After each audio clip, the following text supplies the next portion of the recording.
सबकि समापित होती आमर आयुष्मान शुभदीप और आयुष्मान देबू तर वक्तव्य रखिंट कथा क्षय धरिकी मुझे चेष्टा कर दीपद कहूँ ठाकुर दया करुणा जे विश्वास कथा कही ठाकुर गोटे सुंदर बाणी देले कहे unquestioning diligence runs easily and wisely with love and activity faith peace there with smiling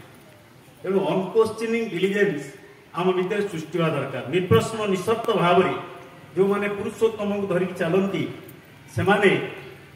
विश्वास आसे एवं खाली विश्वास हेनी विश्वास सहित आमको किसी कर्म करा पड़ो आमको ता सहित भल पाई कर्म करा पड़ो ताहले मनीष भितर विश्वास सृष्टि है विश्वास की अनुसरण करो आपे आपे विश्वास हो। द्वितीय कथा जे देबू जो कथा ये कहला सुंदर कथा ठाकुर आलोचना प्रसंगर द्वितीय खंड में कहते पागल समस्ते पागल हो दुनियाटा पागल हो स्त्री पछरे टंका पैसा धन पछरे मनीष आज गोड़े ऐश्वर्य पछरे क्षमता पछरे आज मनीष गोड़े चली कि जहाँ पछरे मनीष पागल हवा कथा ता पछरे मनीष पागल होनी ए टंका पैसा स्त्री पछरे मनीष पागल हो ठाकुर निजे कहते तेणु क्या विषय मनीष पागल हवा कथा मनीष पागल हवा कथा इष्ट को निज भितर प्रतिष्ठा करवा दरकार जहाँ छोट पिला भी से कहते इष्ट को प्रतिष्ठा करें मनीष सब किसी पाए से नुहे तापर कहते यही भाव जे मनीष जो मैंने मत धरी जो मैंने गुरु को धरी जो मैंने इष्ट आचार्य को धरिकी चली से किसी सपोर्ट मिले कौन से सपोर्ट ना से किसी किसी निज भूल को देखी पारती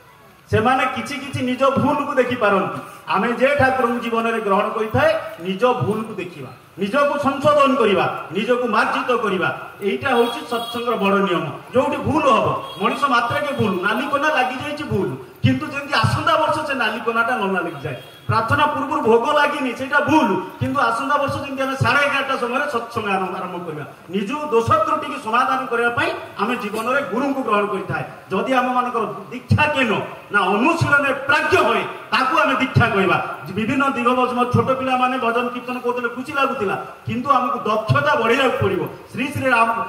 आमर रामकृष्ण परमहंसंकर परम भक्त थे प्रफुल्ल दास जी लिखिं आम मानकर आलोचना प्रसंगे जो अनुलेखक से स्मृति तीर्थ गोटा छोटिया बही लिखिं जहाँ प्रकाश पाई आम मानकर से तपोवन विद्यालय तरफ छपा जाए गोटे सुंदर कथा लिखिं 1930 मसीह शिवानंद जी ए शिवानंद नुह परमहंस रामकृष्ण परमहंस जड़े भक्त शिवानंद जी मार्फत से दीक्षा ग्रहण करते किंतु से कांदती विकल हंती हे प्रभु केमी स्वदेह आपन को दर्शन करी किंतु ए जन्म स्वदेह कि भाव में आपको दर्शन करें सी 1886 चाहिए ये 1930 मसीहा कथा प्रार्थना कर 31 मसीह से ठाकुर पाखक आसी 37 मसीहा पुणी 38 मसीह आसी 41 मसीह MA पास करला से सत्संग को आसती ठाकुर को बुझी थे एकांत कहते तुम्हें कौन से रामकृष्ण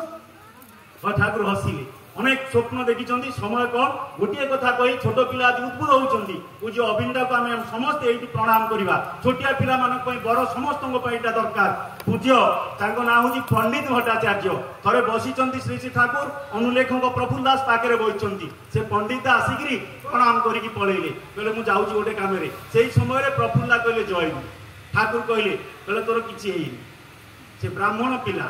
जय गुरु कहलु प्रणाम करिया कथा सत्संग शिक्षा कथा आम विभिन्न घर को गले जय गुरु प्रणाम शिक्षा कथा पिला माने बुलंतु अविंदांग छात्र विभिन्न आड़े बुलंतु सत्संग उत्साहित करंतु किंतु गुरु गुरुजन को जो सम्मान दरकार ता सत्संग शिक्षा दाए कहले लोक कहिबे ठाकुर अनुकूल चंद्र साक्षी मिसिकी यार किछि हेइनी से ब्राह्मण लोक तू दास वैश्य तू ताको प्रणाम करथिले भल होइथांता मु देखिछि दुई जन रीतिंग कथा कहूछि युधिष्ठिर बोध आम गाँव आछिन ताको ना ताको रीतिंग ना लोकीनाथ लोकी मोहरी पुरी रे उत्सव चली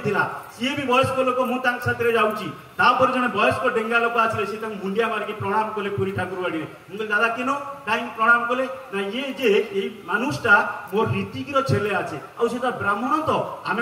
आम वैश्यजन्य आम तार प्रणाम करें चिंता करूँ किए से आम ठाकुर आम मान भाव बोध आचार विचार ये उत्सव जो पिला माने कहते उत्सव से तो सेरिमोनियल फंक्शन व्हिच माने एक्सल्ट्स आवर एक्जिस्टेंस आम सत्ता को उद्बुद्ध कर प्रेरणा पुष्ट कर बिगेट प्रॉस्पेरिटी दैट इज उत्सव जय गुरु।